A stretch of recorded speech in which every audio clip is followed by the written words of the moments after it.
Yo les amis, j'espère que vous allez tous très bien, très content de vous retrouver pour cette nouvelle vidéo. Une très belle victoire du Barça, 6-0 contre Valence, à domicile, premier match à domicile, même si on ne joue pas encore au Spotify Camp Nou, on va attendre notre retour là-bas, même si on n'a pas joué à Montjuic, on a joué au Stade Johan Cruyff, mais on a bien maîtrisé, on a dominé 2-7 notre adversaire du soir, Valence, une victoire 6-0 avec un doublé de Fermin Lopez, un doublé de Rafinha et un doublé de Lewandowski. Et comme d'habitude, avant le petit débrief de ce match, je vous invite déjà à liker et à vous abonner surtout si vous ne l'êtes pas encore. Bon, sur le 11 de départ, le Barça en 4-2-3-1, bien sûr, le système de Flick. Et on a bien sûr les absences sur blessure considérables de Frenkie, de Yamal, de Baldé et de Gavi. Mais on a quand même eu une très belle équipe sur le terrain. Juan Garcia dans les buts, Koundé, Eric Garcia, Koubarsi, Gérard Martin, la ligne de 4 en défense. Au milieu, Pedri et Cassato. Très pertinente. On a déjà eu ce duo-là lors du début de saison de l'année passée. Et Rashford à gauche, Fermin dans l'axe en tant que numéro 10. Très belle prestation de sa part. Le Suédois Rooney, première titularisation en Liga. Et seul en attaque, Ferran. Pour Valence, Aguirre Zabala dans les buts. Un système en 5-4-1 sans ballon et un peu en 5-3-2 avec ballon. Mais Foulquier, piston droit, Tareka, Diakabi, Copet, si on le prononce comme ça. L'axe central à 3. Kaya à gauche. Lopez à droite dans cette ligne de 4. Kira et Santa Maria au milieu et Donnarumma sur le côté gauche. Et des fois, Donnarumma, il se positionnait un peu aux côtés de Touro pour former un peu un duo en attaque. Mais que ce soit dans ce système-là, que ce soit un Donnarumma un peu excentré sur le côté gauche, Valence n'a pu rien faire face à cette Barça que j'ai bien aimé par rapport aux 3 premiers matchs. Parce que le premier match à Majorque, on a gagné, certes, mais on n'avait pas vraiment un axe d'analyse parce que Majorque était réduit à 9. Deuxième match, on a plutôt bien maîtrisé. Non, on n'a pas maîtrisé du tout, mais on a fait une belle remontée. C'était face à qui déjà? Je ne me souviens pas, mais troisième match face à Vallecano juste avant la trêve. C'était difficile, un partout. Une belle performance de Juan Garcia à noter surtout. Et ce soir, l'équipe a retrouvé sa façon de jouer, a retrouvé son approche de jeu. Le pressing très haut, ça a bien marché. Rashford sur Foulquier, Martin sur Lopez, Fermin sur l'un des 3 centraux, et tout comme Ferran, Rooney sur Kaya, Cassato et Pedri qui ratissent beaucoup de ballons, qui récupèrent beaucoup de ballons, Koundé sur Donnarumma et Koubarsi et Eric Garcia, bien sûr, qui sont en rétention pour couvrir un peu l'espace malgré leur faible capacité en vitesse pure. Mais on a bien défendu grâce à ce pressing constant et bien synchronisé, parce que c'est ça aussi la base de notre jeu sans ballon. Quand on presse bien la ligne de hors-jeu, qu'en même temps marche automatiquement, à preuve du contraire, c'est ce pressing synchronisé en ensemble, à l'unisson, qui fait aussi marcher cette ligne de hors-jeu très très très haute et cette ligne de défense très très très haute. Et avec ballon, bien sûr, Pedri toujours en métronome, on le connaît.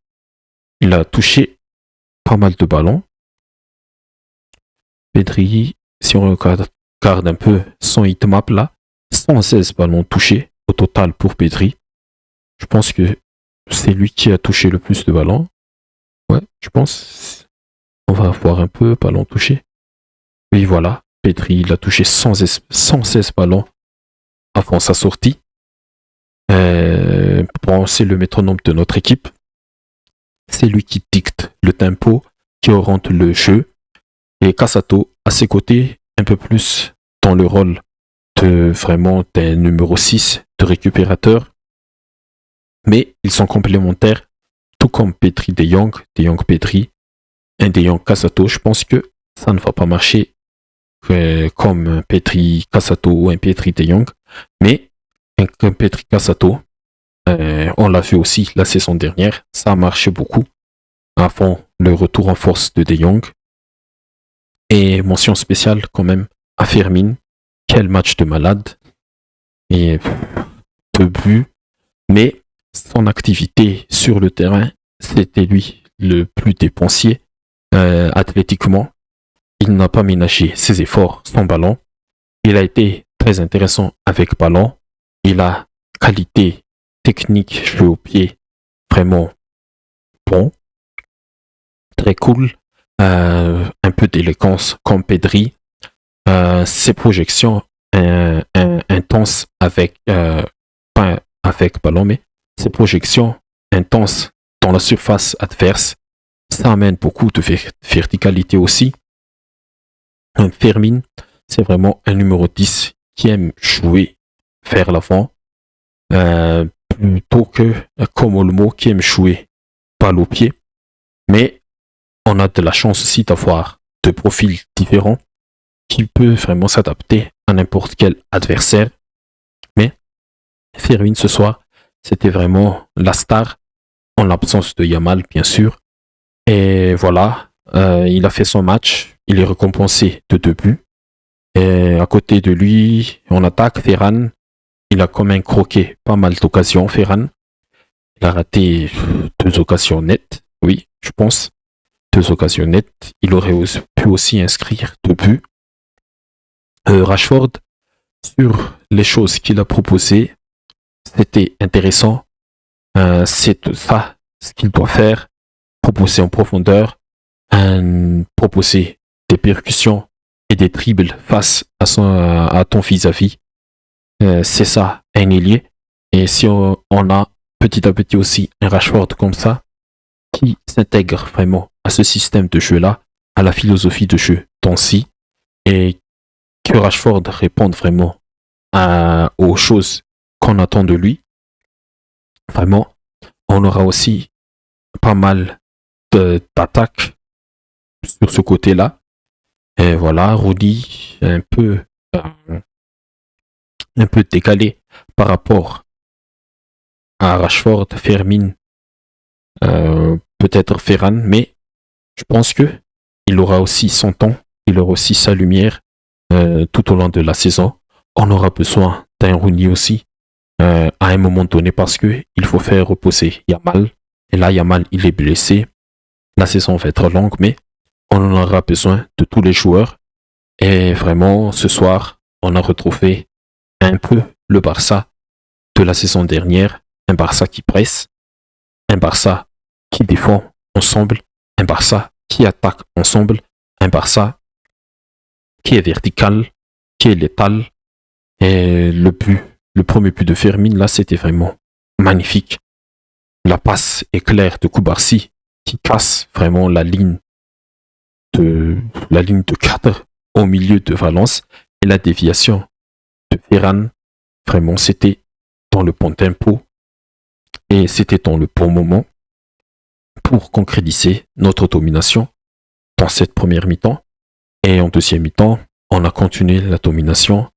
Valence, ils n'ont rien proposé que de défendre. Ça a facilité aussi notre approche de jeu. On était vraiment en maîtrise. Au total, si on regarde un peu les statistiques là, 24 tirs, c'est beaucoup. 10 tirs cadrés, c'est pas mal. 3,35 XG. Là, on aurait marqué au moins 3 buts en plus si Ferran n'a pas croqué. Mais c'était vraiment un Barça intéressant, plus intéressant que les trois derniers matchs en Liga. Et ça aussi, c'est peut-être un effet Hansi Flick qui a rappelé à l'ordre tous les joueurs qu'il faut bien travailler, qu'il faut être concentré, qu'il faut être toujours très sérieux, quel que soit l'adversaire. Et ce match-là, il était important de le gagner avec la manière, parce que on aura bien sûr le retour de la Ligue des Champions et on va se déplacer à Saint James Park. Ce ne sera pas facile dans ce chaudron du Newcastle, mais ce soir, vu ce que j'ai vu, j'ai confiance. Peut-être que on aura peut-être Rafinha, Fermin, Rashford sur l'attaque et peut-être le retour de Lewandowski aussi en attaque. Mais je pense que il faudra reconduire le 11 de ce soir et apporter un seul changement, Rafinha au départ à la place de Rooney et Lewandowski à la place de Ferran. Mais ce soir, c'était une très belle rencontre de la part des Blaugrana et j'ai bien adoré. Bien sûr, la rentrée de Rafinha, il a été sanctionné d'un retard. La rentrée de Lewandowski, un vrai neuf, létal. Alors, Ferran, il faudra pousser encore un peu plus parce que on aura aussi besoin de toi. Olomo, c'était à la place de qui déjà? À la place de Rashford, ouais. Quand Olomo est rentré, c'était Fermin qui est passé sur le côté gauche et on l'a moins vu quand il était dans l'axe en tant que numéro 10. Mais Olomo, il est toujours intéressant aussi, surtout face à des blocs pas comme ça. On aura dans la saison. Et Olomo, balle au pied, jeu en déviation, il sera aussi utile, très utile. Pedri, il est sorti et il est remplacé par le retour de Bernal.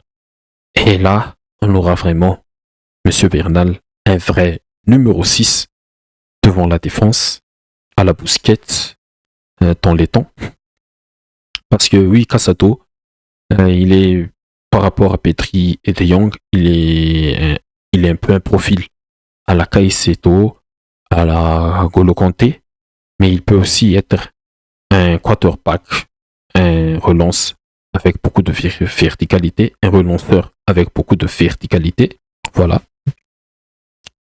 Mais avec Bernal, il ne faudra pas aussi forcer parce qu'il revient d'une grosse blessure, mais avec Bernal, on peut aussi jouer avec un autre système, un 4-3-3, pourquoi pas. Mais ça fait plaisir de le revoir après cette longue blessure et on espère qu'il performa quand on va lui donner du temps de jeu. Gérard Martin sorti à la place de Geoffrey Torrens. Pas beaucoup de choses à dire parce que on a déjà mené 6-0. Et Martin, offensivement, il peut pas apporter plus de verticalité comme Baldé, comme Geoffrey, mais sa qualité balle au pied, ces centres-là, ils sont toujours utiles et on en aura besoin face à Newcastle jeudi. Et voilà, j'espère que on va continuer dans cette lancée.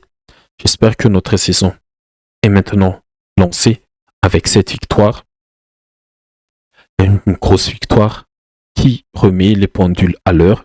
Et on en avait besoin après ces matchs un peu en demi-teinte lors des 3 premiers matchs. Mais voilà, et au classement, on revient à 2 points du leader, le Real. Mais voilà, super match de la part du Barça. Et rendez-vous jeudi prochain pour le match en Ligue des Champions contre Newcastle. Et voilà les amis, c'est tout pour ce débrief. J'espère que ça vous a plu. Comme d'hab, N'hésitez pas à liker et surtout, n'hésitez pas à vous abonner pour ne pas rater les prochaines vidéos. Et cette semaine, on aura peut-être une vidéo tous les jours, si j'ai le temps et si la fatigue ne me rattrape pas. Mais c'est une grosse semaine qui nous attend pour nous les fans du foot. La Ligue des Champions est de retour et on a déjà très hâte. Et je vous dis à la prochaine. Bye bye.